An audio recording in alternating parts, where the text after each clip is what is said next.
Many millennial transgender people are aware of the classic Japanese story Ranma 1/2 in some way or another, whether it be the long-running manga series of the same name by Rumiko Takahashi that debuted in 1987, or the anime adaptations that soon followed by Studio Dean debuting in 1989. Both the manga and the anime were majorly popular in the United States and were held in high regard by the transgender community of that era, and some subsequent ones as if it were the precursor to Fallout New Vegas or this adorable shark plushie. And one basic description of Ranma 1/2's plot easily explains why. The story follows the teenage martial artist Ranma Satome, who, before meeting with his eventual fiancée via an arranged marriage, falls into a cursed Chinese spring that transforms him into a girl every time that he comes into contact with cold water. Contact with hot water reverts him back to a boy, but he will change back into his more feminine form whenever touching cold water again, which Ranma hates, mostly because this is a curse where there is no cure. He will be gender flipping for the rest of his life. Man, that curse sounds great. Trans people adored this story back in the day for obvious reasons. I mean, come on, we, and I'm speaking as a transgender woman, already have an inherent interest in gender-bending stories. We are called transgender after all. Though speaking for myself, I only had a passing familiarity with Ranma 1/2 while younger. As a kid and a teen who wasn't aware of what it meant to be transgender and hid any and all desires to be a girl from the outside world, and even hating myself for my desires to be cute, pretty, and rad as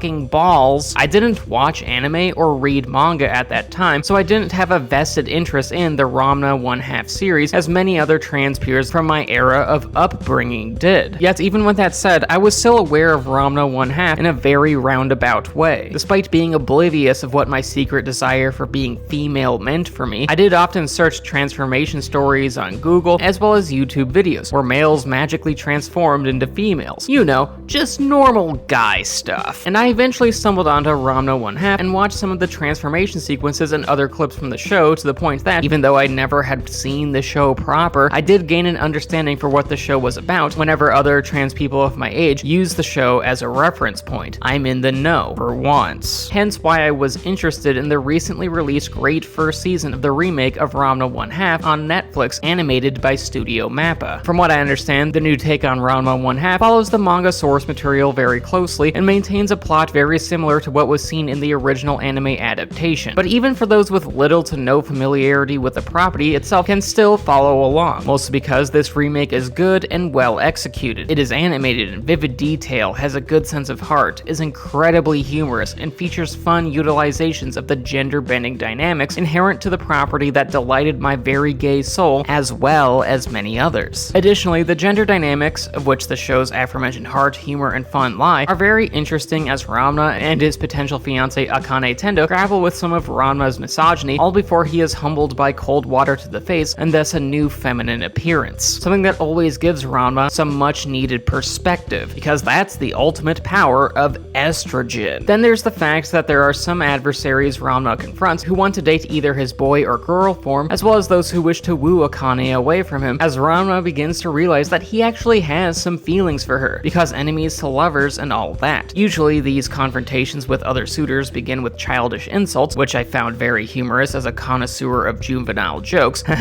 Poop, but then evolve into cartoonishly outlandish martial arts spectacles involving stadiums, skating rinks, and such. You know, because anime. All before concluding to where Ranma has mental revelations about his values and desires that he otherwise wouldn't have known about if he didn't spend a fair amount of time in a prettier and more petite form. As a character, Ranma grows, and more than just breasts. He just has arcs and it's easy to like him, and thus Ranma 1/2's narrative and thematic storytelling, even though our lead character can be an entertaining jerk sometimes, is engrossing. It's a great show. Ultimately, the first season of Ranma 1/2's remake is excellent. It's very easy to be emotionally invested in this ridiculous yet heartfelt story, these likable yet very goofy characters, and its entertaining action. If anything, Ranma 1/2 Season 1 is just a very well constructed remake that treats both the original anime and its manga source material with the reverence it deserves, and one that also plays with gender roles, all to the point that Ranma as a character can see the appeal of his prettier side as well, truly continuing the series' legacy of being beloved by those of us who are the real-life gender benders, meaning that despite how the original manga debuted almost 40 years ago, Ranma 1/2 stays true to its identity.